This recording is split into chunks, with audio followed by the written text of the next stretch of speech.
अस्सलाम वालेकुम my YouTube family, welcome back to my channel and welcome to the another new vlog. कैसे हैं आप लोग? उम्मीद करती हूँ आप सब खैरियत से होंगे, मज़े में होंगे और खुशबाश होंगे। अल्हम्दुलिल्लाह हम भी ठीक है। तो जी आज के व्लॉग में मैं शेयर करूँगी कि मैं अपनी बेबी के साथ किस तरह से घर के कामों को मैनेज करती हूँ।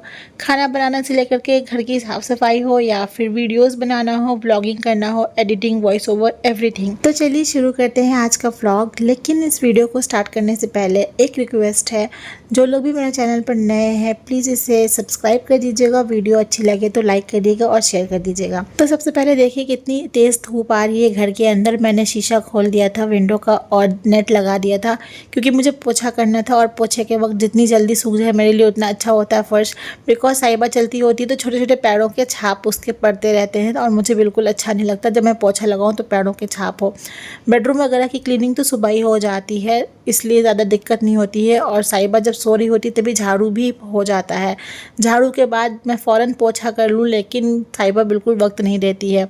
तो यहाँ पर मैं सबसे पहले इसको नहा धुला करके अच्छे से मैं रेडी कर देती हूँ, ये सोचे कि ये सो जाएगी तो मैं फटाफट से अपने काम को शुरू करूँगी। लेकिन बच्चे तो बच्चे हैं, बच्चे कहाँ हमारे प्लान के हिसाब से चलते हैं। हम कुछ और प्लान करते हैं, वो उसके जस्ट अपोजिट कोई काम करते हैं। तो खैर बहुत देर की कोशिश के बाद भी जब साहिबा नहीं सोई तो मैं उसको लेकर फाइनली लिविंग एरिया में आ गई थी, क्योंकि मेरा बहुत सारा काम पेंडिंग पड़ा था और मुझे हो रहा था कि बस जल्दी से मैं अपने कामों को ख़त्म करके घर को थोड़ा सा हल्का करूं। घर ना एकदम भारी भारी सा लग रहा था, बस ऐसा लग रहा था कि जल्दी जल्दी मैं हर चीज़ को उसकी अपनी अपनी जगह पर रख दूं और पोछा करके घर को सेट कर दूं। जब तक चीज़ें अपनी जगह पर सेट नहीं होती एकदम अच्छा नहीं लग रहा होता है। और इस सोफ़े पर तो 2 दिन से ये धुले हुए कपड़े पड़े थे जिनको मैंने तह लगाना था, लेकिन तबीयत ख़राब होने की वजह से मैं नहीं कर सकी थी। तो मैंने सबसे पहले इनको तह लगाकर कबर्ड में सेट किया था। और साहिबा का क्या काम होता है इस बीच में कि मैं कपड़े को एक जगह तह लगा कर रखती हूँ, वो उठा उठा करके फेंक देती है, तो काम बढ़ाती है। तो आज मैंने इसके ऊपर कड़ी निगरानी करी हुई थी कि कुछ भी हो जाए आज तुमने ये हरकतें नहीं करनी है, आज मम्मा का काम जल्दी से फिनिश होने दीजिए।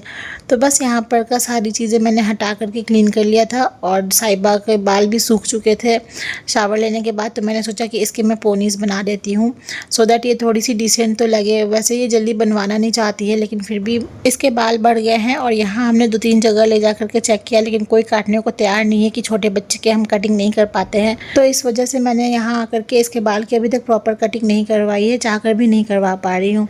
एनीवे तो चलिए अब मैं बताती हूँ कि मैं वीडियो कैसे शूट कर पाती हूँ साहिबा के साथ, किस तरह मैं टाइम मैनेज करती हूँ। तो इट इज़ वेरी डिफ़िकल्ट, क्योंकि बिल्कुल टाइम नहीं मिलता है। एक तो मेरी बेटी ने मेरा ट्राइपॉड स्टैंड तोड़ दिया है, उसका एक टांग निकाल दिया है, बेसिकली उसको लंगड़ा कर दिया है। उसी लंगड़े ट्राइपॉड के साथ मैं वीडियो शूट कर लेती हूँ जैसे तैसे करके। और अगर वो भी साहिबा की नज़र पड़ गई उसके ऊपर तो फिर वो शूट नहीं करने देती है, वीडियो बहुत मुश्किल करती है। यही सब रीज़न्स है कि मैं ना कंटिन्यूटी नहीं ला पाती हूँ अपने व्लॉग्स में और काफ़ी डिफ़िकल्ट हो जाता है कभी कभी मैनेज करने में। और जहाँ तक बात है शॉर्ट्स की, तो शॉर्ट्स मैं कैसे भी करके शूट कर ही लेती हूँ। और वॉइस ओवर की बात करूँ तो जब तक साहिबा सोती नहीं है ना वॉइस ओवर नहीं हो पाता है, क्योंकि जब ये उठी रहेगी और मैं वॉइस ओवर करती रहूँगी ना, और मैं इसको कितना भी बोलूँगी बेटा शांत रहो मम्मा काम कर रही है, तो ये समझती तो है नहीं, इसे अभी क्या ही समझ में आएगा। तो अब ये रोने लग जाती है या फिर चिल्लाने लगती है, मम्मा मम्मा करने लगती है और पीछे बैकग्राउंड में सिर्फ इसकी नॉइज़ होती है। तो इस वजह से मुझे वॉइस ओवर करने के लिए भी एक प्रॉपर शांति चाहिए होता है, और जब तक ये नहीं सोए वो शांति मुझे नहीं मिल पाती है। अगर तो मैंने व्लॉग शूट कर लिया है तो वो एडिट भी हो जाता है, सिर्फ वॉइस ओवर की वजह से मैं नहीं शेयर कर पाती हूँ, ये एक प्रॉब्लम होती है। तो बस इसी तरह से मेरे व्लॉगिंग का काम चलता है, बस जैसे तैसे मैं शूट करती हूँ, वॉइस ओवर करती हूँ और आप सभी के साथ शेयर करती हूँ। घर के बहुत सारे छोटे और बड़े काम होते हैं करने वाले, और ऊपर से बेबीज़ के काम तो और ज़्यादा होते हैं। उनका पूरा दिन कुछ ना कुछ लगा रहता है, डायपर चेंज करने से लेकर पॉटी धुलने से लेकर उनको खिलाने पिलाने से लेकर के, अगर उनको डायपर फ्री रखो तो वो जगह जगह सुसु करती है तो उस जगह को फिर क्लीन करना पड़ता है। तो ये सारे काम बहुत एक्स्ट्रा पड़ जाते हैं, और अगर विदाउट मेड आप हो तो फिर तो बहुत डिफ़िकल्ट होता है। लेकिन जब तक मेरे हस्बैंड घर पर रहते हैं ना ऑफिस जाने से पहले तक, उस टाइम तक बहुत ईजी होता है सब चीज़ें, क्योंकि वो हैंडल कर लेते हैं साहिबा को और फिर मैं फटाफट से सारे काम ख़त्म करने की कोशिश करती हूँ। लेकिन असल मेरा स्ट्रगल शुरू होता है उनके ऑफिस जाने के बाद से। उसके बाद से तो भाई इतनी मुश्किल होती है मुझे साहिबा को अकेले लेकर सब चीज़ों को करने में। इवन कि मैं एक कप चाय बनाने के लिए मुझे इतना उसको बहलाना पड़ता है, उसको चुप करा करके अपने पास रखना पड़ता है, फिर मैं एक कप चाय पी सकती हूँ आराम से बैठ करके। ऑनेस्टली बताऊँ तो इतने सारे चीज़ों के बीच में मैं अपने लिए भी थोड़ा सा टाइम नहीं निकाल पाती हूँ कि मैं कुछ सेल्फ केयर ही कर लूँ। लाइक अगर मुझे शावर भी लेना होता है तो मैं जाती हूँ और फटाफट से शावर लेकर के बस भागती हूँ। बालों में तो मैं कंडीशनर भी नहीं लगा पाती हूँ, मतलब इतना इतना वक्त गुजर जाता है और मैं कंडीशनिंग नहीं कर पाती हूँ। एंड अगर फेस केयर की बात करूँ तो फेस पे ना मैं फेस वॉश के अलावा कुछ भी नहीं एक्स्ट्रा कर पा रही हूँ। इतना सोचती हूँ कि आज ये मास्क बना कर लगा लूँ, लेकिन बिल्कुल भी नहीं हो पाता है। और सिर्फ मैं ही नहीं, सिर्फ मेरा ही ऐसा हाल नहीं है, मतलब मेरे हस्बैंड का भी सेम यही हाल है। उनको भी बिल्कुल वक्त नहीं मिलता है। एक तो 5 डेज़ उनकी ऑफिस होती है, उसके बाद जो 2 दिन मिलता है उसमें साहिबा उनको छोड़ती नहीं है। उस टाइम मुझे थोड़ा सा वो फ्री करती भी है, लेकिन इनको तो बिल्कुल नहीं करती है। ब्रेकफास्ट और लंच तो बड़ा ईजिली मैं बना लेती हूँ क्योंकि इसके अब्बू घर पर होते हैं तो वो इसे संभाल लेते हैं।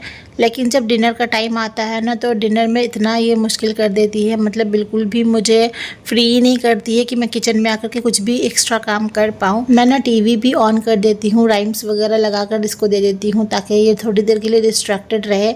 लेकिन थोड़ी देर के बाद ही फिर इसे पता चल जाता है कि मैं वहाँ से गायब हूँ और बस रोना चिल्लाना शुरू कर देती है। फिर इसे गोद में लेकर के तो जैसे तैसे मैं डिनर बनाने की तैयारी करती हूँ और रोटी वगैरह बनाने में तो काफ़ी लेट हो ही जाता है। जिस दिन ये दोपहर में सो जाती है ना उस दिन फिर इसका मूड बहुत अच्छा रहता है, शाम में बड़े अच्छे मूड से उठती है। फिर उस दिन मैं बहुत अच्छे से अपना चाय शाय भी पी लेती हूँ, शाम की एंजॉय कर लेती हूँ, ये खेलती होती है। तो आज का दिन भी कुछ ऐसा ही था, साहिबा का काफ़ी अच्छे मूड में थी, बहुत इंजॉय कर रही थी, तो मैं भी सुकून से बैठकर चाय पी रही थी। फिर हमने थोड़ी देर के लिए बॉल वगैरह से खेला था, आजकल ये फुटबॉल खेलना सीख गई है। सो दैट्स इट, इस व्लॉग को इधर ही एंड करती हूँ। आप सभी अपना ख्याल रखिएगा, हमें दुआ में शामिल रखिएगा। अल्लाह हाफिज़।